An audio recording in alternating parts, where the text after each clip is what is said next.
buat hari ini Om Roy di Prapit Hari ketiga? ini kita Prapit yang ketiga, itu intinya adalah tentang permohonan ganti rugi atas putusan dari pra-peradilan yang pertama. Jadi ini sebenarnya amanah yang waktu itu disampaikan oleh Hakim Tunggal Pra-peradilan untuk kita mengajukan ganti rugi secara permohonan terpisah. Itu aja. Rencananya sampai Prapit keberapa Om? Itu nanti tunggu dari para kuasa hukum ya. 10 ada?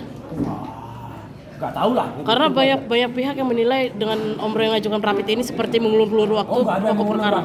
Nggak ada sama sekali. Ini amanah dari KUHP yang baru.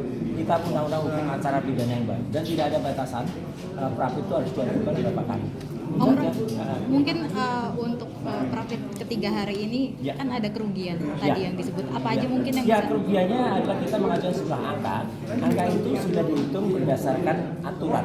Jadi kita tidak sembarangan mengajukan angka. Kita juga tidak kemudian minimal banget ya. Kesannya nanti mengajak kalau misalnya kita ajukan Rp1.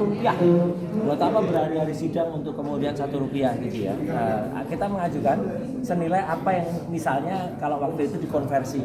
Kerugian saya dalam satu hari itu dikonversi. Saya harusnya bisa menghadiri apa, perjalanannya berapa, transportasinya, dan sekali yang penting, kalaupun itu insya Allah disetujui, ya itu tidak akan masuk ke saya selaku pribadi enggak. Itu akan saya kembalikan kepada negara yang melalui mekanisme dari para kuasa hukum nanti akan mengatur. Ada nominalnya berapa bisa di? Ya nominalnya sekitar 200-an. Juta apa 200 ribu? Oke, terima kasih.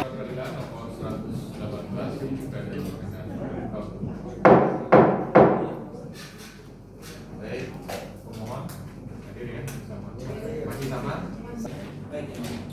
Saya tidak perlu periksa BA supaya asli ya. Cuma fotokopi ini saja. Fotokopinya saja dilengkapi di sini. Fotokopi KTA dan pas. Itu saja.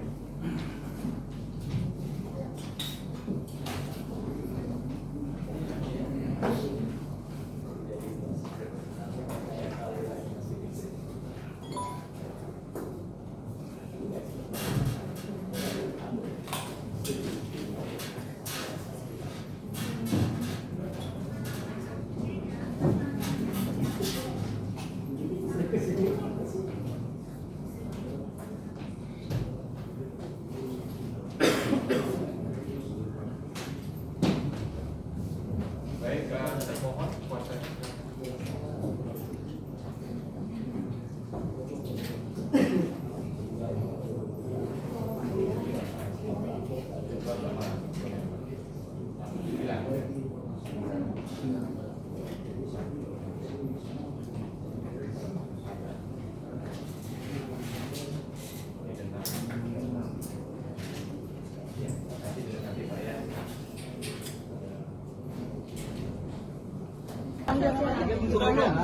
Sudah tapi belum. Sudah tadi.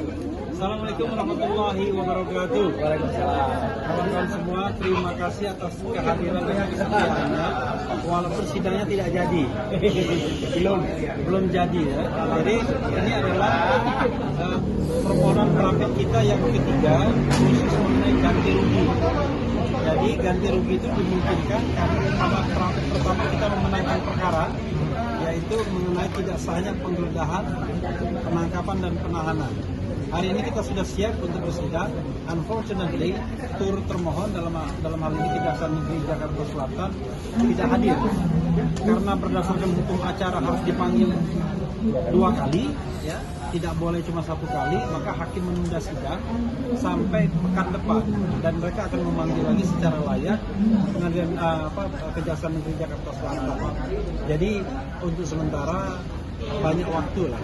Tapi ada satu hal yang saya catat sebelum Mas Roy dan kemudian Mas Kabur, bahwa kami tidak ingin menyerang siapapun. Tapi kalau kami dikatakan menunda-nunda, ya kalau dalam fakta hari ini yang menunda itu bukan kita. Nah itu Penundaan terjadi 1 pekan kemudian karena ketidakhadiran turut termohon dalam hal ini Kejaksaan Negeri yang juga akan menjadi penutup kalau misalnya masuk perkara pokok. Jadi sekali lagi ya, yang namanya pra-peradilan ini adalah hak. Yang tidak boleh adalah mengulangi permohonan yang sama karena akan medis ini. Tapi selama item permohonannya itu berbeda, itu adalah hak. Hak itu bisa kita ambil, bisa tidak. Jadi tidak boleh ada siapapun yang kemudian mengatakan hak itu tidak boleh digunakan dengan prejudis, gitu ya. Dengan prejudis mengatakan bahwa mengulur-ulur waktu, kemudian menghindari pokok perkara dan lain sebagainya. Karena kalau kita bicara perjuangan untuk Mas Roy, ya, bagaimana misalnya menyelamatkan dalam tanda kutip Mas Roy dari kriminalisasi, terutama pengenaan pasal 32 ayat 1 dengan ancaman hukuman 8 tahun dan kemudian pasal 35 dengan ancaman hukuman 12 tahun, maka pra-peradilan ini adalah sarana yang sah, legal untuk memperjuangkan itu sebelum kita masuk pokok perkara. Mereka yang tidak merasakan status tersangka dan kemudian nanti bisa jadi terdakwa seperti Mas Roy dan kemudian tertimpa sudah menjadi terdakwa, itu enak saja ngomong gitu ya.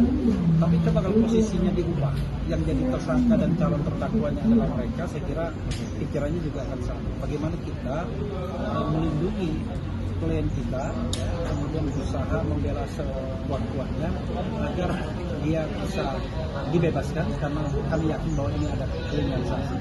Soal pembuktian ijazah long win bersamaan.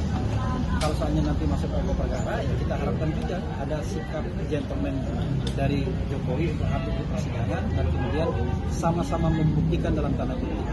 Mas Roy membuktikan bahwa ijazah itu memang palsu sesuai dengan keyakinan dia dan pembuktian dia, subject to pastinya.